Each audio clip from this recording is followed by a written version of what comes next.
Ok, on peut commencer alors. Ouais.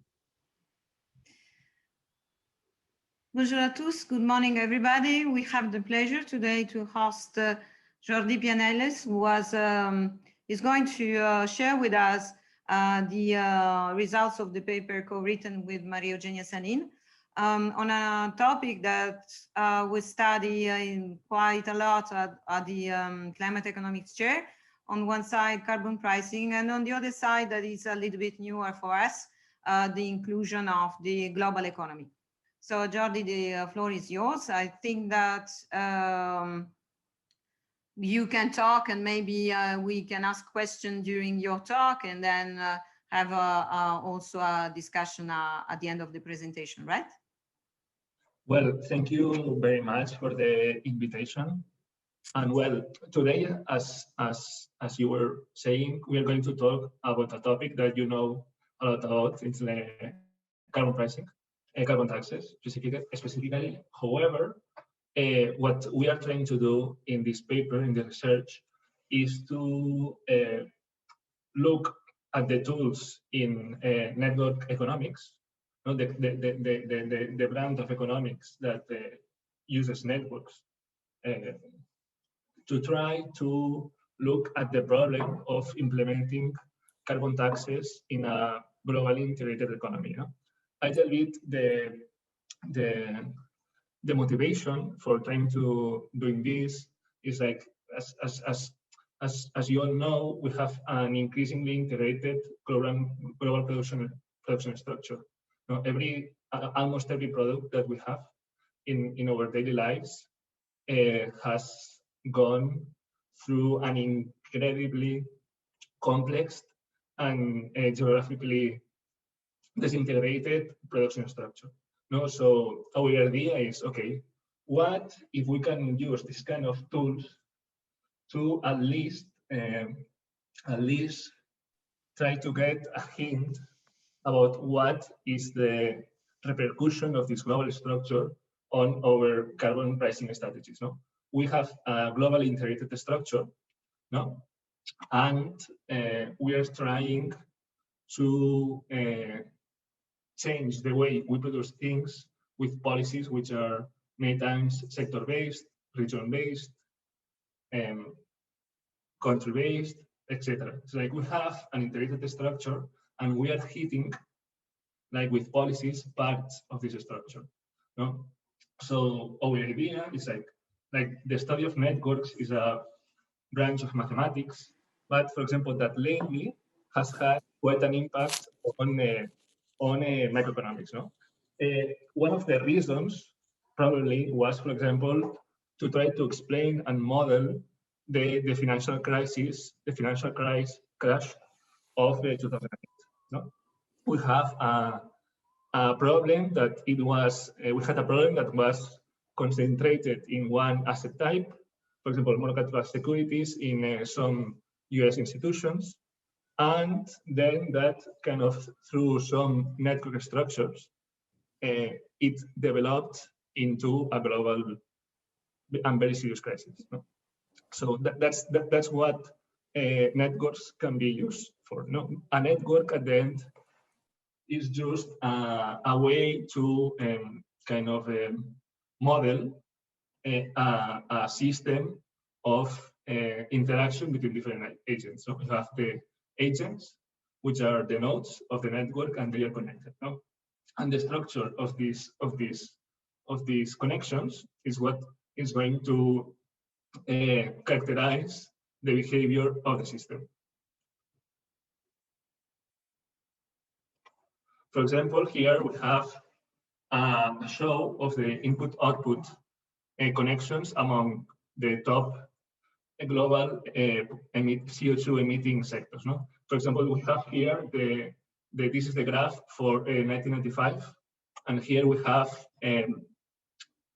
2011. We see, for example, that an increase a huge increase in integration, and also, for example, the appearance of new key players in this structure. For example, we have here India in green. No? So this is the situation in which we are in. No? It's like, for example, in this case, each connection, each arrow stands for, it's like a 5% of sector sales spent in input purchase of the other sector. No, in this case, these sectors are extremely connected through like the global production chain. No? So this is the world in which we are dealing it, and we are going to try to use these models to understand at least a part of carbon taxation in this context. A super brief review of this kind of literature, just in case, for example, someone is interested in diving into it. Probably the most important seminal paper on the literature is the Acemoglu and Company 2012 paper. It was published in Econometrica, and actually it uses a much more simple model than the one we are used to, that the one we are using in this paper that we are currently doing. But basically, what they do is they take a very simple model, but with a lot of sectors, and model the economic fluctuations, the aggregate economic fluctuations, as a function of the sector interlinkages in the production chain. No? It's a model super simple in the little bit in the kind of characterization of the agents, but the novelty is that they model these aggregate fluctuations as a function of these intersectoral linkages. Secondly, we have two papers that I think are extremely good from Bacai, both also in Econometrica, where goes back a little bit of the Acemoglu and tries to relax some of the assumptions, especially regarding the production functions. No, because the problem of these models is that in order to be able to properly calibrate them, you have to restrict yourself, as we will see, to quite simple functional forms. It's one of the limitations. No? And what Bacai does is theoretically tries to relax these assumptions and shows that when you do, you get much stronger network effects, that this amplification effects, this contagion is much greater when you do.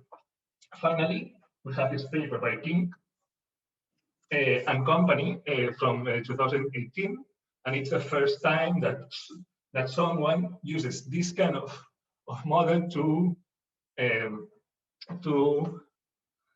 study the problem of carbon taxation in a production chain. What we will do, adding on King, is that we will take a very kind of, we will see in more detail, of course, later, but we will be able to take a much more complex productive structure, and also we will reach second-order policy effects that in this context are going to characterize synergies between policies.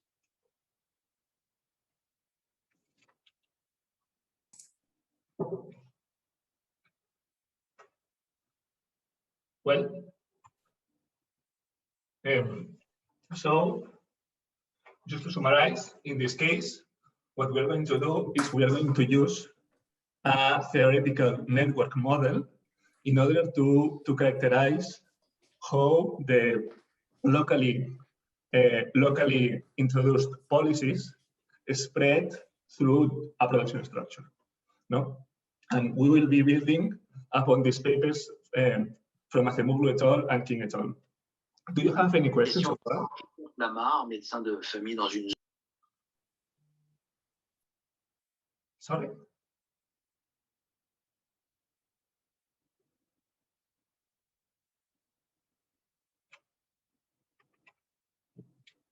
I was hearing someone speak, but I don't know if it was a question or not.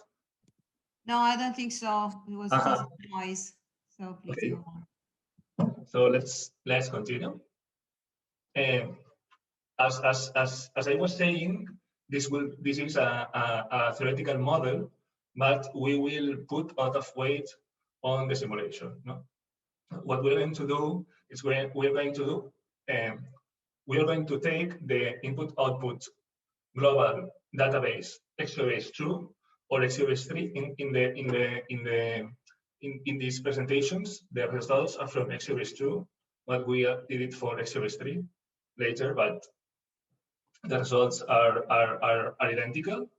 And that one, as you will see, we have 200 products per country, no? And it's a global input-output database.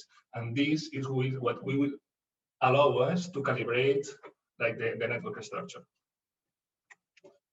And as a kind of summary about what we're going to see is that we are going to expand on previous literature to account for a very like rich production structure with different countries, different labor markets, different consumption profiles for different governments, different consumers, etc. What we're going to do is try to capture as much of the richness of the global production structure as possible. No? And secondly, the main contribution that we're going to see is that we will be able to see beyond the first order policy effects, and we will be looking into the second order policy effects that are going to characterize the synergies within policies. We will see that when you hit this structure in two different places, the structure produces synergies between these policies, no? And it amplifies the effect on the reduction of emissions. As the key results is that if the first results are in line with King and company, you know, it's the previous paper on this literature, no? Is that of course using this network you are able to identify some key sectors that are kind of central on this structure, and when you hit them, you achieve a great effect. No, so the optimal policy is a kind of targeted carbon tax policy. Not find the policies which are key, which are central, and hit them, but only them.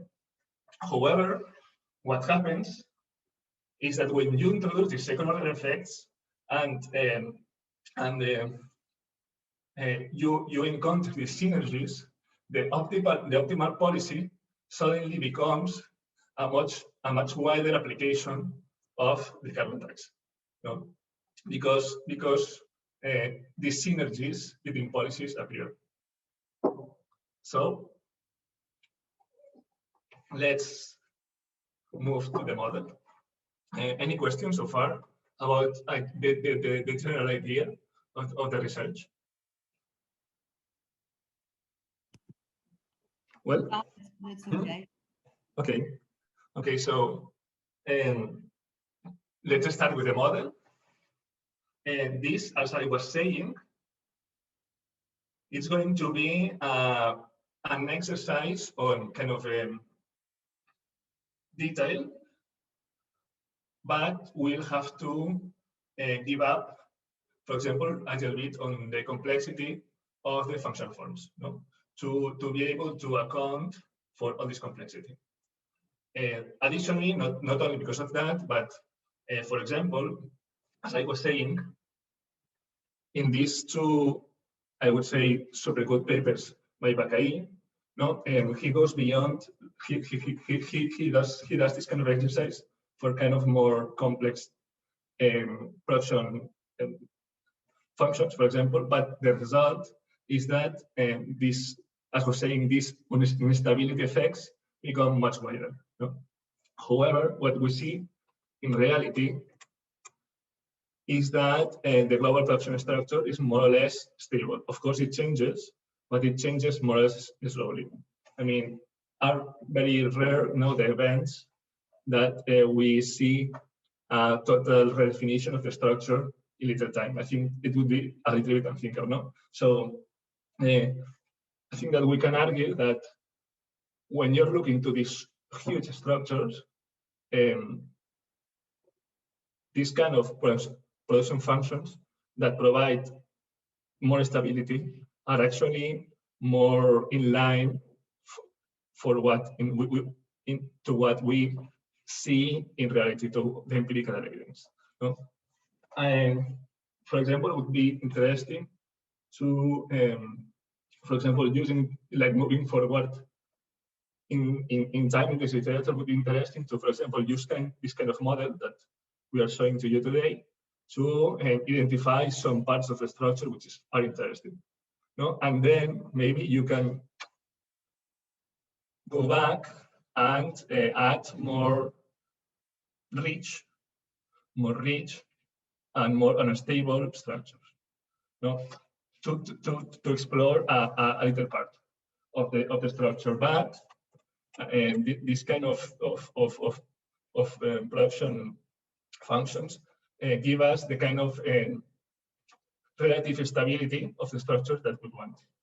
So saying that, let's go to the details in the simulations that we're going to see today here. Okay, we'll have 23 different regions. Each one is going to have its own independent labor market.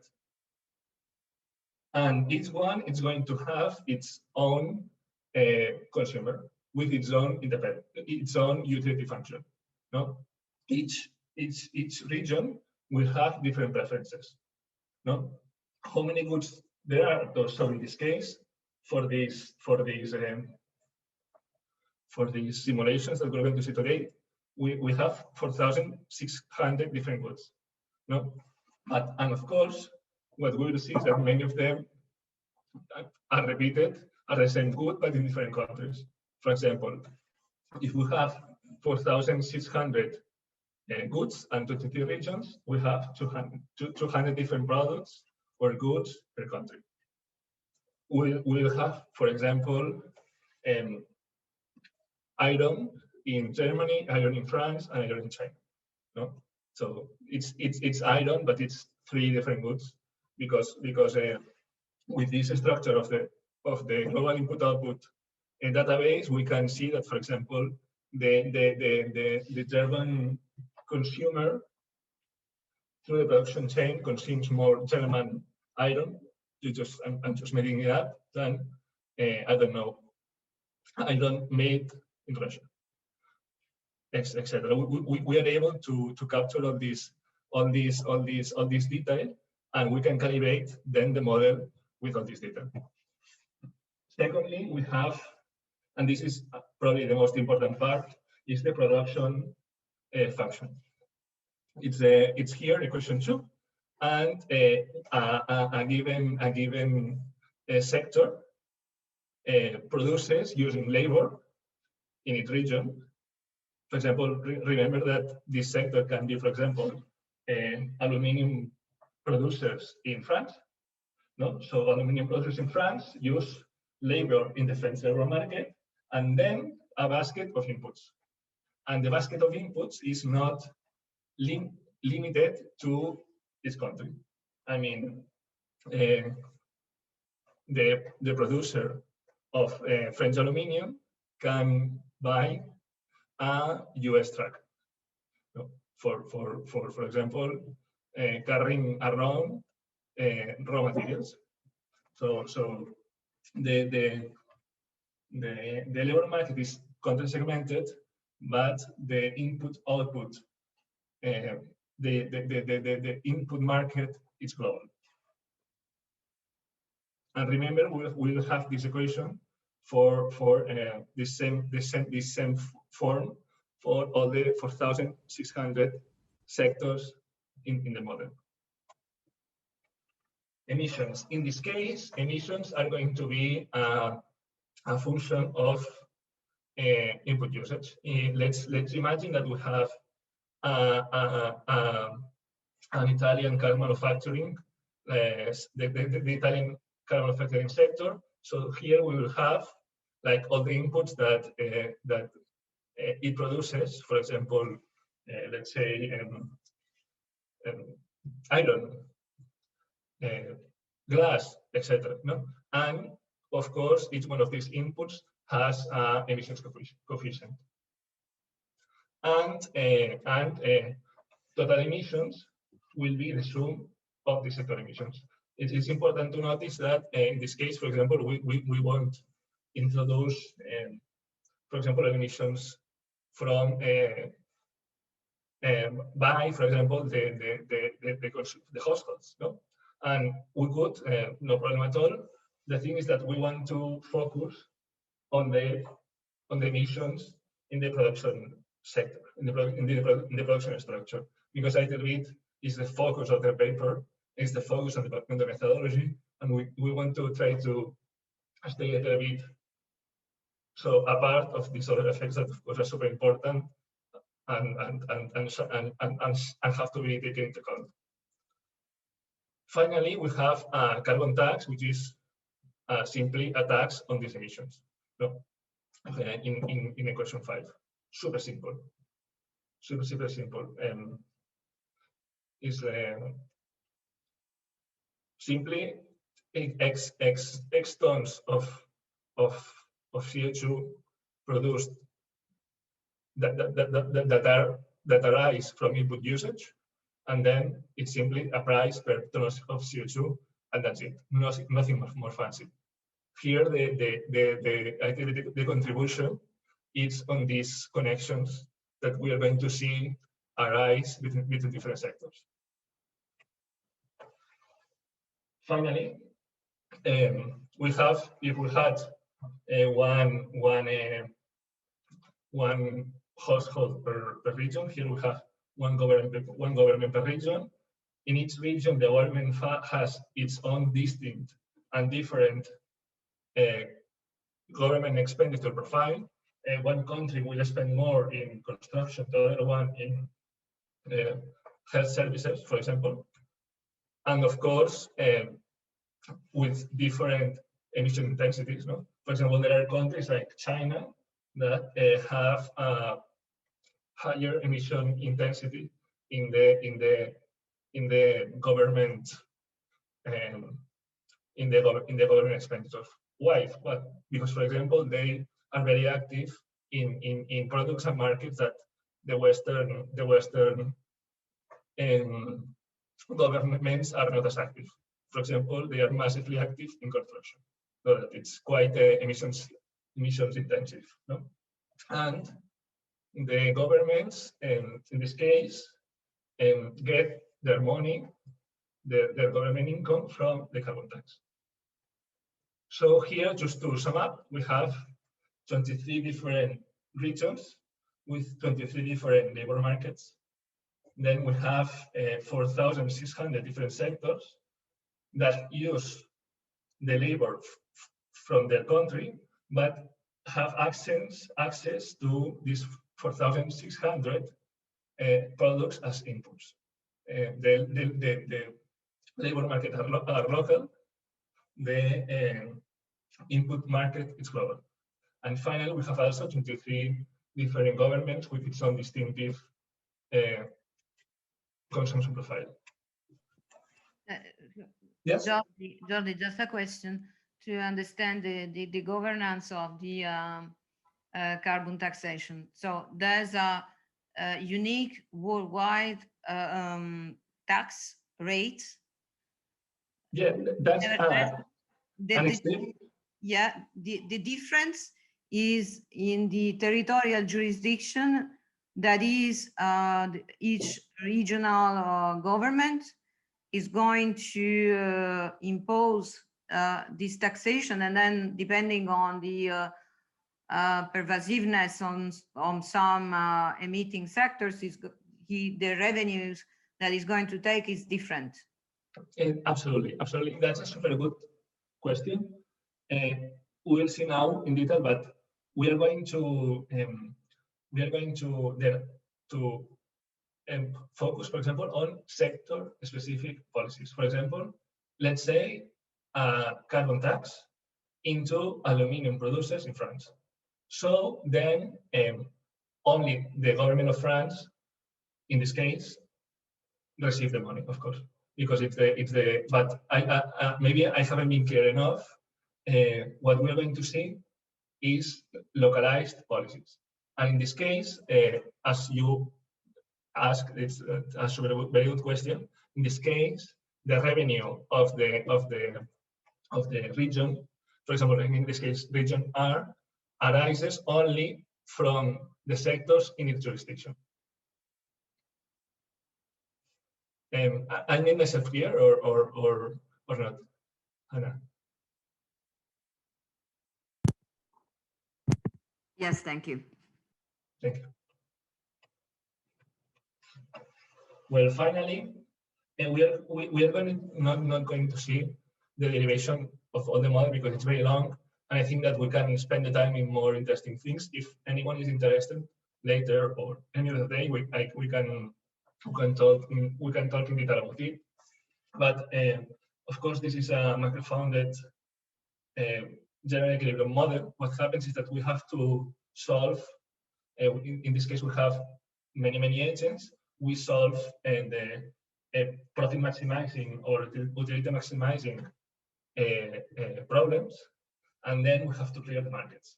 In this case, there are 23 labor markets to clear and 4,600 labor markets to clear. In this case, we're going to see the clearing of the market for a given good, no?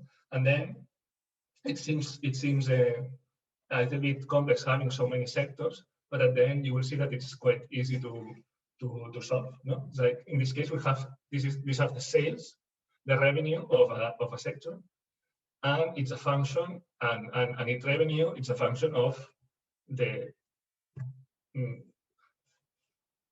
private demand, no, which is a function on the salary that of the households, that of course is also indulged in the model, and the preferences. We have also public final demand, which is a function of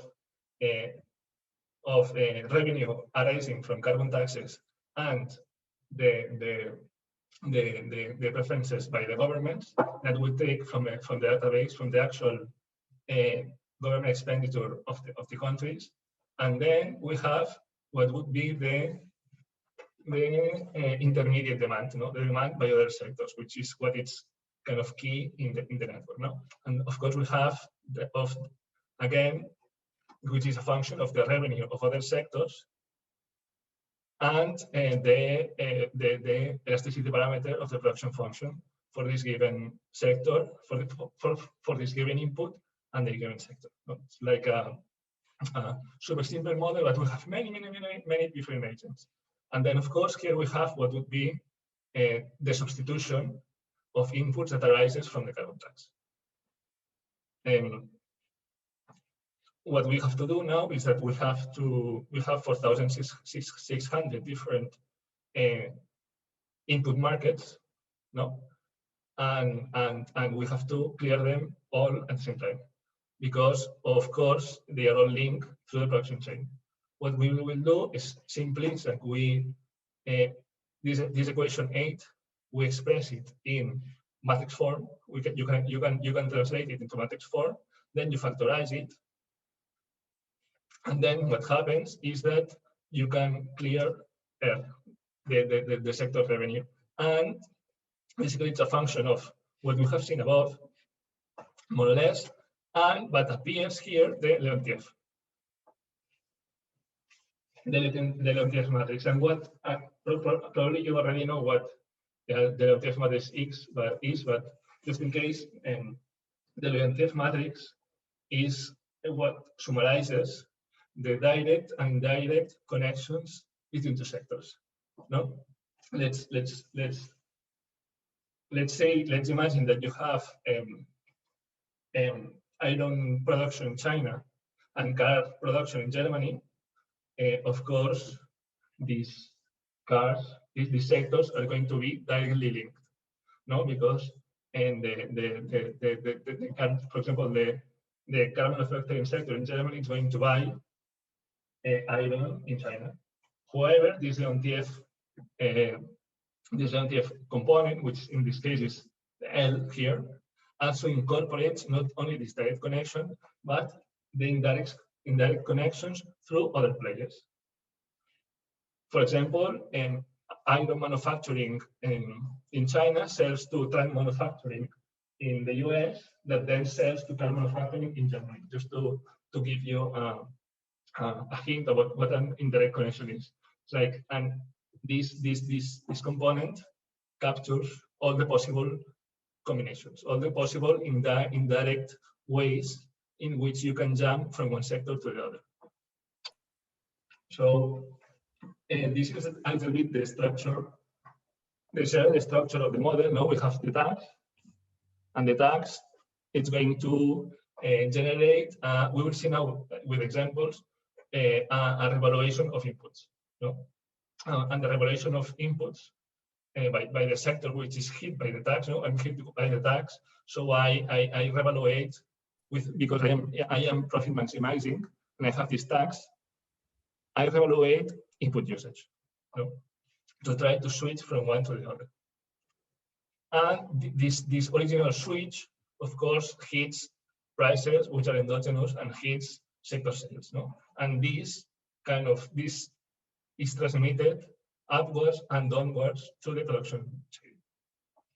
Secondly, of course, tax with emissions arises taxes which increase government income, which at the same time increases final demand for the products, and also this changes the final demand of the product, changes prices, changes sales, and this also is transmitted through the production chain.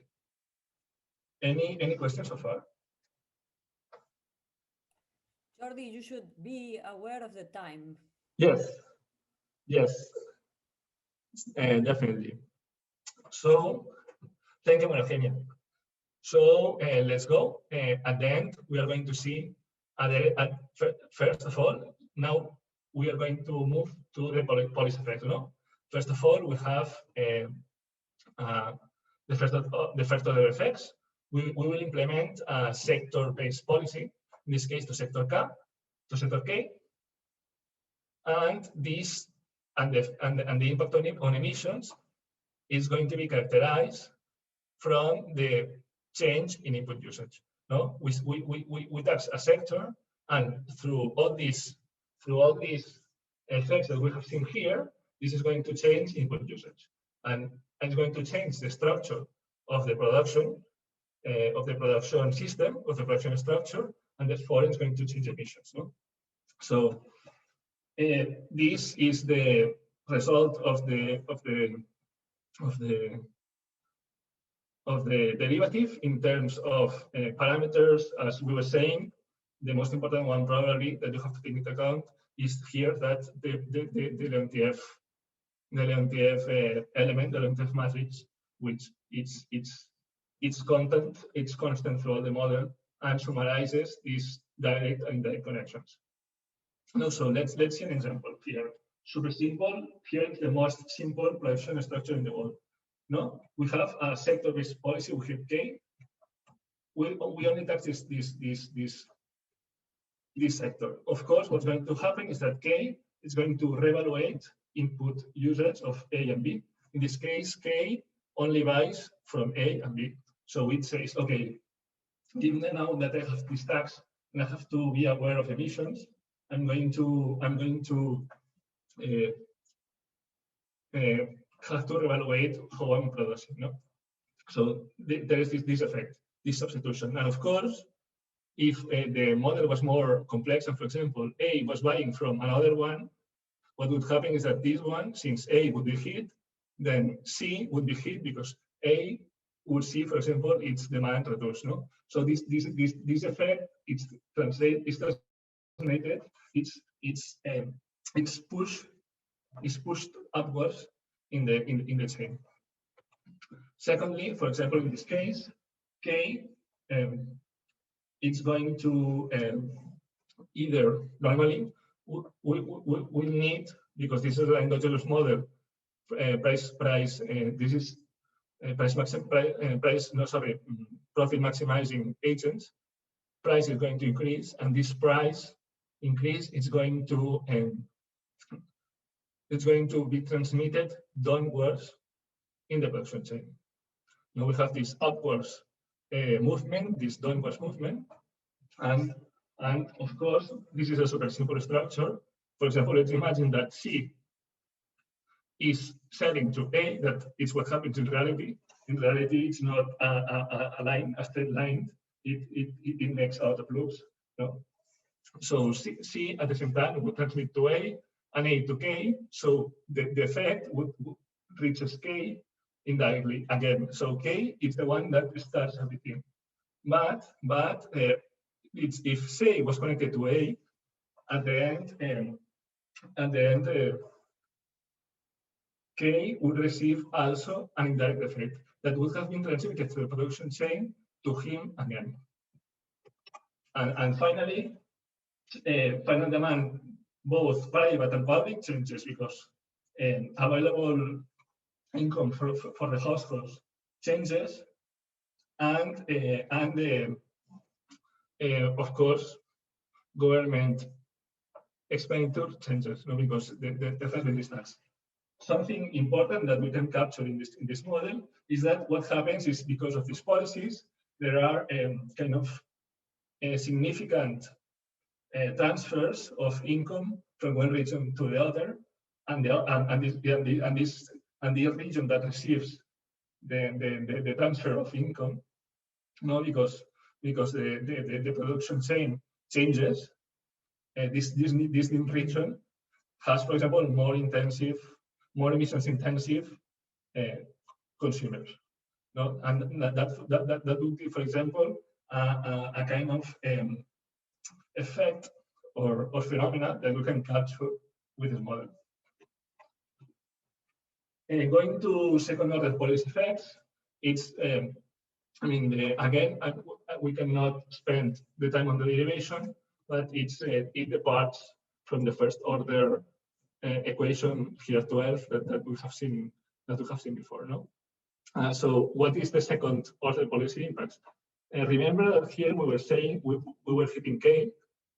So in this case, it's what happens when you hit K, but Q in this case, in this diagram could be, for example, A has been hit before. No.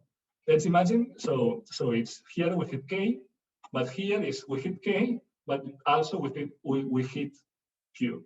So what is the repercussions of hitting this structure in two different points?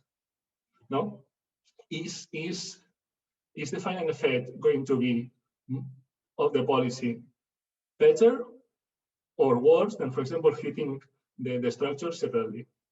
This is the things that we want to look forward. So let's move to the simulations.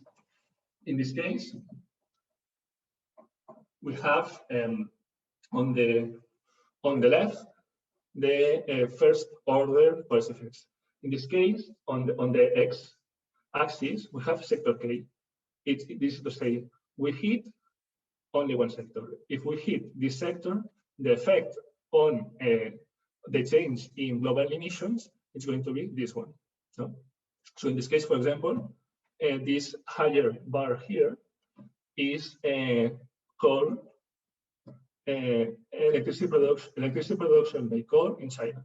So in this case, when you take into account all these different effects, know that can seem like very indirect, like what you actually see is an increase in global emissions. So when you tax this sector, no, and this is actually the result of the King et al. Paper. No, that what you see is that you have this super complex structure, and when you hit a sector, you can have these unexpected effects that emissions actually increase globally. Of course, for example, here in this case, we hit electricity generation by coal in China. Maybe the emissions by electricity generation by coal in China drop. But however, globally, because of these indirect effects to the production chain, maybe global emissions increase. So what's the policy take from the result is you need targeted carbon tax. You need to find, take into account this structure, what sectors are central, and hit only them. For example, in this case, we can hit this one here, and this one here is going to produce for us a very good result. Following with the first order effects that are in line with the previous results of the literature, we find that in this case, when we apply this targeted carbon tax, targeted carbon tax is looking at these figures here, hitting only, of course, the sectors whose derivative is below zero. No, the hitting only the sectors that produce a reduction on global emissions. Jordi, sorry, again, a question to clarify. So you start with the idea that there's no carbon taxation at all. And then what you are showing is just the marginal adjustment effect for in the previous slide for the €1 tax. So exactly. how both the sectors and the overall countries are going to be hit by this €1 CO2 emission, €1 tax per CO2. Yes, yes. That's exactly right. That's exactly right. No? So in this case, we hit only one sector, and in this case, we are not seeing what happens to the sector's emissions. We are seeing what happens to the global emissions, no? Because maybe there are some things that you're not capturing through the production chain, no? And therefore, what you need is a targeted policy. Here on the left, we see the results on emissions per country, in this case, of implementing this targeted carbon tax that arises as the optimal policy when you take into account this first order policy effects. No? And what you see, of course, is, except in some cases, you see a reduction on emissions, no? on most of the countries. This is €1 of CO2 per sector. It's of course the marginal effect. On the right, we see are the effects on the consumers, respect of having a kind of a white carbon tax implemented. Of course, what you see is that consumers are less hit, no, are less hit when you implement this targeted policy. So the main point is using like this targeted policy, and that is the result of taking into account the first order policy effects on the network, and you see a greater reduction of emissions and a smaller impact on consumer welfare. Sorry, again, just to understand, where do we see can we disentangle the effect of the network? Wouldn't it be interesting, for instance, to compare this marginal effect in the case of, I would say, because underlying the description of the economy, you have basically a matrix that connects all the sectors worldwide. Mm-hmm. If you put the coefficient of the international connections equal to 0, you would obtain counterfactual scenario of a policy that doesn't consider the true channels of emission that somehow go around the world. So would it be possible to compare the marginal effect with and without the €1 taxation, with and without those network connections? I think that's an extremely good point. Yes, and absolutely. And what you could do is to, as a contrafactual, for example, absolutely. I haven't done it because I hadn't thought about it in that way, but it's also a very good point, and I will do it because yes, and you can also, for example, you can put a contrafactual structures. No? What happens if the structure moves this way or moves the other way? Because the way in which, especially the international level, which makes also the governance of a global carbon tax difficult, is that even if we do agree on a uniform taxation, the whole argument is to say that this is going to have different impacts in different economies, but the argument is more based on, I would say, equity concerns.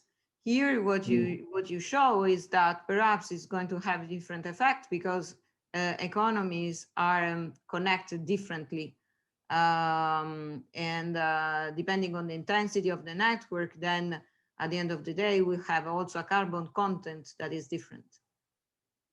Yes, exactly. That's one of the effects that you can capture. Absolutely. And yeah, actually now, I think these comments are super helpful because what we have, what we have now is we have the model working on MATLAB. So now what we want is like, so please tell us all the interesting things that we can simulate, because now we can simulate whatever set of policies or scenarios that we want. So yeah, absolutely, you're absolutely right. And I think this is a great idea to show, of course, like people, which is a way to kind of to separate the different effects that we are seeing in this model. But absolutely right, and thank you very much, Anna. Let's continue. Just we please keep asking all the time that you need. And we are moving now to second order policy effects. And what we have is that we find synergies within policy. No? That heating, in this case, sector, aluminium producers in the US and iron producers in the US at the same time, it's better than the effect by separate of different policies. No? So here in this graph, what we see are the main synergies. No? That we see as here you see that this synergy, it's super small. No, it's very small. What happens is that we have a very rich production structure, and of course you have millions and millions of these synergies. And when you take into account these super small synergies between sectors, the aggregate effect matters, and matters a lot, as we will see. And in this case, for example, we see that, for example, heating, water, sea and coastal water transportation in Asia, in the rest of Asia, it's not India, nor China, nor Japan, nor Russia, actually increases the benefits from carbon taxation in many sectors. Just to give you an example of this central sector that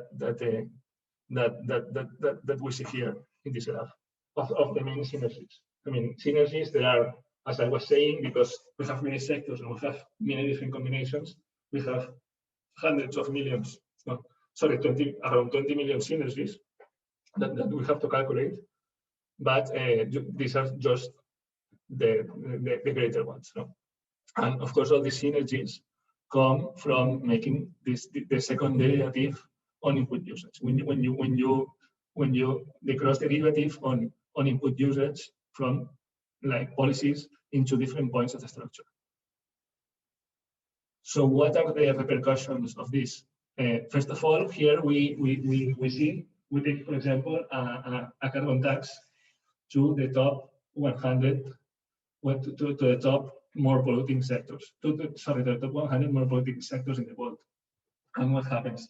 Now we have the first derivative, now we have the second derivative, so we can do kind of a second order approximation.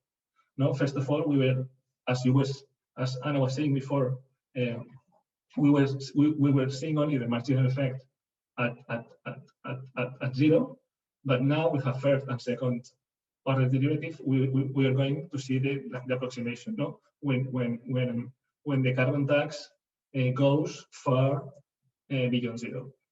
So in this case, this carbon tax to the top 100 CO2 emitting sectors, what we see is that actually, because for example here we would have China, electricity generation by coal in China, which has this very positive effect, and the initial marginal effect is positive. What happens is that when we start increasing the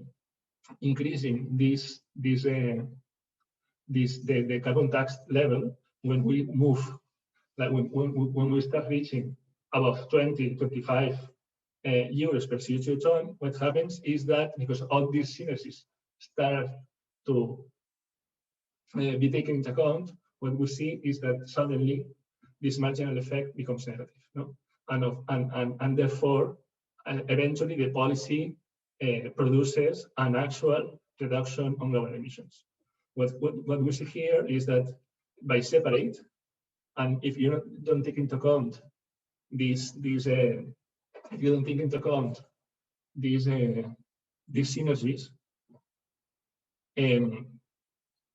the original impact is actually an increase in emissions, but when you take into account the synergies, you actually get a reduction on global emissions, and that is of course can have the totally different implications, policy implications, than the first policy thesis. No, that we can find, for example, in King. Here, for example, we have instead of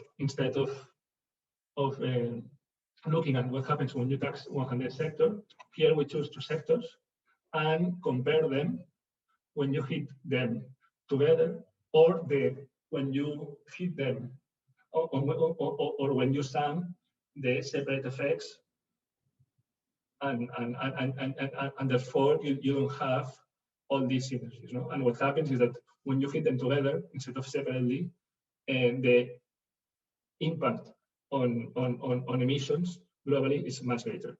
No? So and that is constant through all the production chain. No? For example, hitting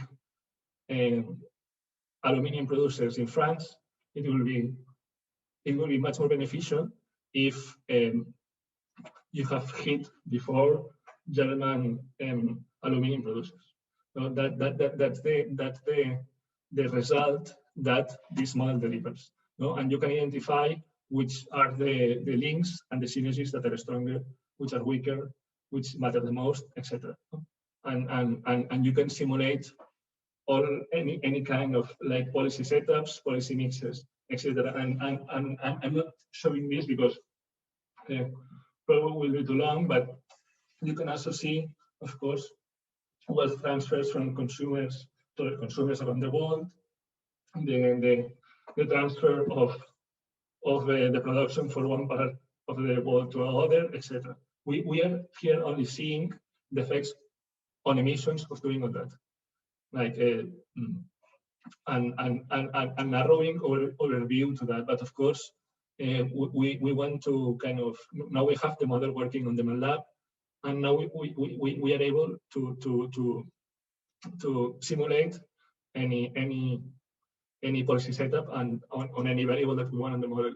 So as I was saying before, if any ideas are more than welcome. Finally, we are going to see optimal tax levels on the when we take into account the policy synergies. What happens here? We take just for illustration a super simple welfare function where the global welfare is a weighted sum by population of consumer utility and emissions. We have this parameter omega that when omega is very high, when omega reaches 1, it's going to be 0.1. When omega reaches 1, the welfare only depends on reducing emissions. When omega hits 0, you only care, of course, about consumption. No, so we are going to see when we take into account the synergies what the optimal tax is for different omega levels. No, and here in this graph below we have the top 100 polluting sectors. Here, probably I don't know if you can see the names because there are many. Probably I have to improve this graph, and on this axis we have omega, the parameter. Again, omega high, a lot of importance into emissions. Omega low, a lot of importance on consumption. What happens is that for intermediate and low omegas, what you actually see is an optimal tax rate between 30 and 40, depending on the omega rate. And this optimal tax rate, it's actually very consistent across the different sectors. So it's not like we had here, that here we say, okay, looking at this, we have to take a targeted structure. Sorry, a targeted strategy. Looking at the synergies, what we also see is that we have to go for an harmonized strategy. An harmonized strategy. If we are not able to implement like carbon taxation on a very wide and relevant part of the production structure, the policies won't work or will work less. And finally, I think this function is preliminary, but just to give you a hint a little bit, when omega gets really high, that of course is when you kind of when you only care of emissions. I don't know if it's very realistic or not, but in this extreme scenario, what happens is the optimal policy tax suddenly jumps. I mean, it's very high. And if you go to 1, actually, you cannot see it here, but actually, like it jumps super strongly. And yeah, I think that the takeaway of this preliminary results is that when you take into account this structure and you take into account the synergies, you have to go for an harmonized and very wide strategy. Otherwise, it will not work. As a conclusion, what you have done is to construct a super rich model with very different agents that tries to capture the detail of a global production structure. No, as many inputs as we can, as many consumers as we can, as many producers as we can, and we do it in a general equilibrium model. No, so it's a general equilibrium model that it goes easy on the functional forms, but it goes very deeply on detail. And what arises is that the linkages between the different sectors are able to transmit very significant like phenomena that are going to characterize how effective a carbon tax is. No, because we are applying carbon taxes to parts of this structure. No, but the structure is global, it's integrated, it's dynamic, and we have to take into account this, I mean, this, the reality in which we live, in which we are living. And of course, as I was saying in the beginning, this is a broader picture of the entire structure. Maybe now you can identify parts that you find interesting, or that you can see parts of the structure which are super relevant, and then maybe do an analysis of a small part of the structure, and for example, be more adventurous on the for example, on the functional forms, for example, etc. No?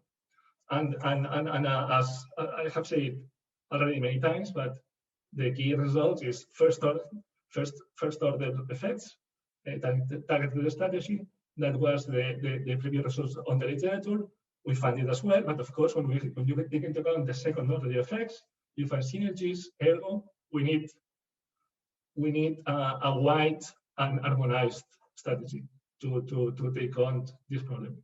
So thank you very much and for hearing me. And of course, any question, suggestion, anything is more than welcome. Thank you very much, Jordi. In the meantime, that perhaps other questions and remarks are going to be prepared. I wanted just to ask for one remark on interpretation and one possible application of the model. The first point is the description of the economy in terms of somehow the contribution of the macroeconomic level to the shocks into the economy. So your point is to say that most of the fluctuation that we see have generates from the dynamics of the industrial or the microeconomic dynamics. So it is, so how this, I didn't capture very well how this description of the economy is linked to what you do later, and why you stress the fluctuation on the aggregate output. Why is that the point that you are now underlying at the end of the day? So, because I mean, is this going to affect the way in which you impose the carbon regulation? So I didn't capture the why it is important, this idea of fluctuations.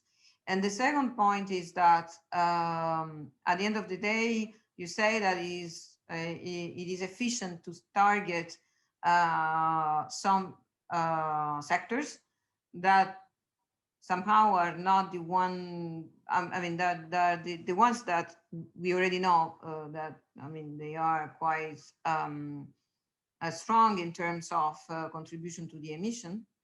But can you also say something on perhaps the volume of the emissions, in the sense, if we want to achieve a reduction of, I don't know, which is the amount of the ton of CO2 that is useful to reach, for instance, the zero net carbon economy in Europe, we have to target that sector. So can you translate also your results in terms of the carbon budget that is now useful in order to reach neutrality? Yes. Well, the first question on aggregate fluctuations. When we talk, for example, about macroeconomic fluctuations, in this case GDP, it would be exactly the same exercise, but looking microshock, global fluctuation on GDP, no, and how the production structure transmits this effect. Now you have a microshock. If you have a microshock and you don't have spillovers, or you don't have transmission or systemic risk, or the word that you want to use, you will have a microshock. it's a macro fluctuation. You will have a very small fluctuation. No, that's a little bit the kind of the objective, the motivation of all this literature. No, you have a very small shock, and there are structures that can amplify this shock, this effect. No, and this is why it's a literature that goes on trying to characterize aggregate fluctuations from macroshocks. In this case, is sector policies which are only affecting a very small part of the structure, but then through different mechanisms, it can expand to a significant impact on global emissions, no? And that sometimes is unexpected. Can I complement a little bit? Yes, yes. So basically, the shock is the shock is the local tax. It's a local and sectoral tax on emissions. So we are saying normally in aggregate.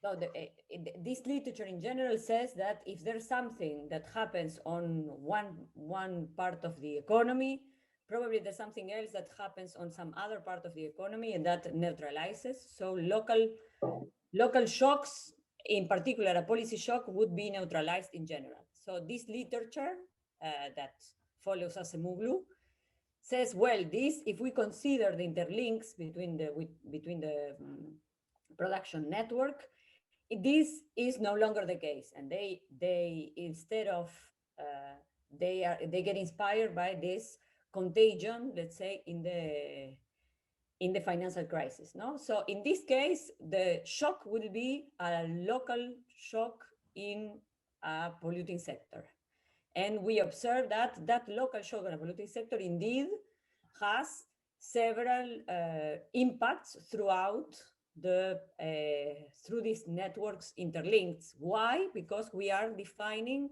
what we can call the network adjusted intensity of a carbon sector, in the sense that we usually look at the intensity of a sector by how much emissions they produce.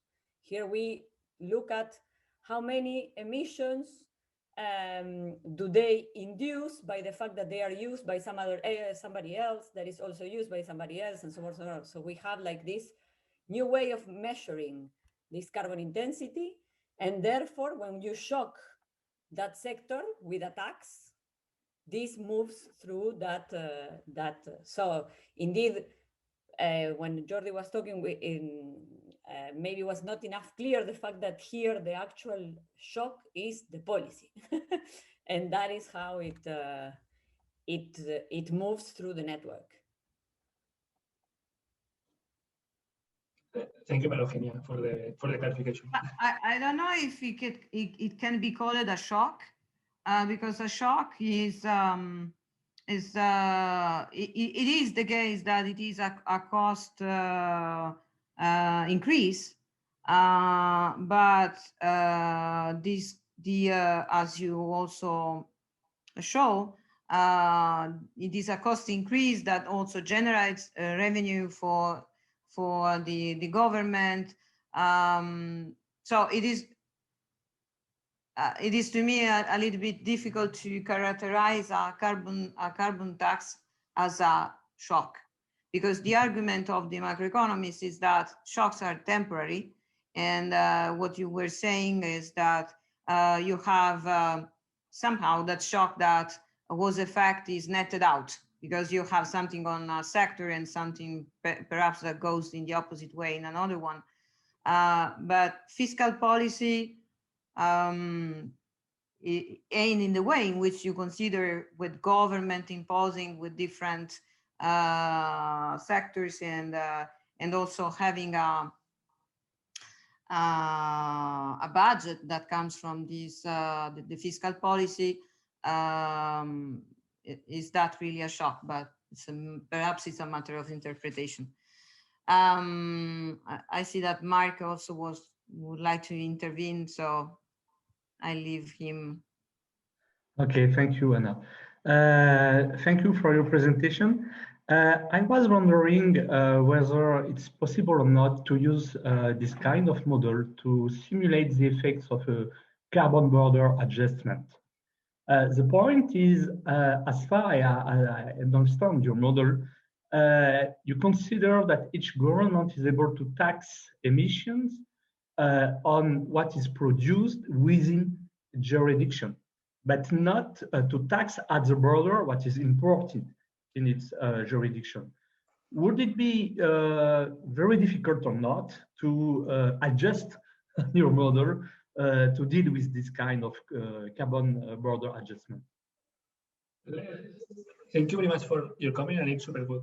It's because actually you can do it very easily, and it was interesting to, for example, you could express the result would be that you should be able to express the optimal tax on the border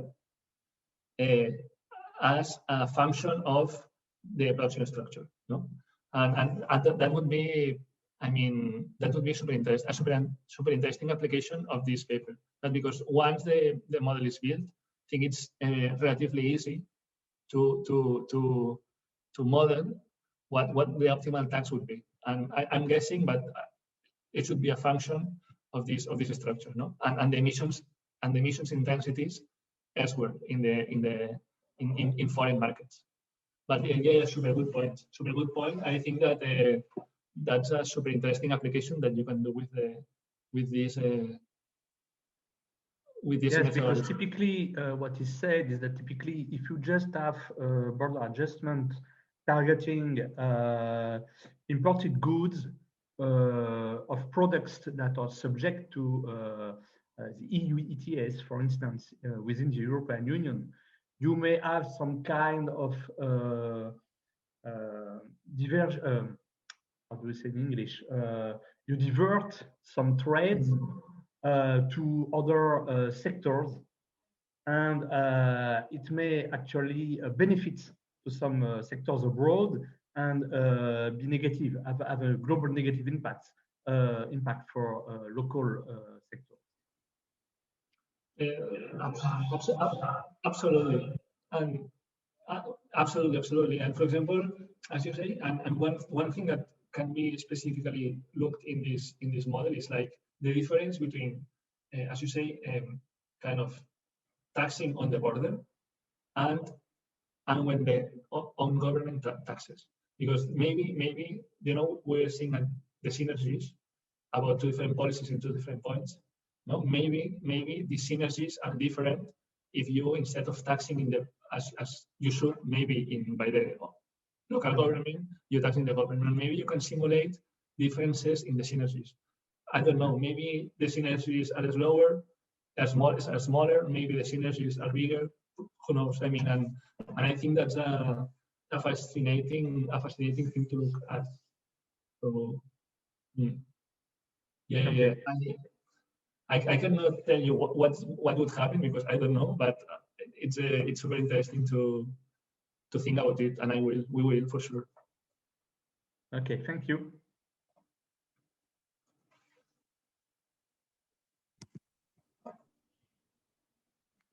Other remarks or questions?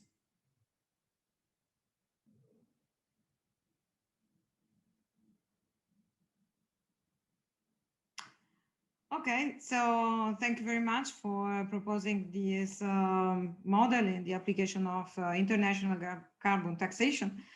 And I will meet you for our next, well, by the way, next month is not an FLM, but it's a conference. Maybe you have seen already the announcement on the green recovery and also climate policy, among them perhaps the carbon tax with the European and the American approach. So see you soon, everybody. Thank you very much. Thank you to the speakers, and have a nice day.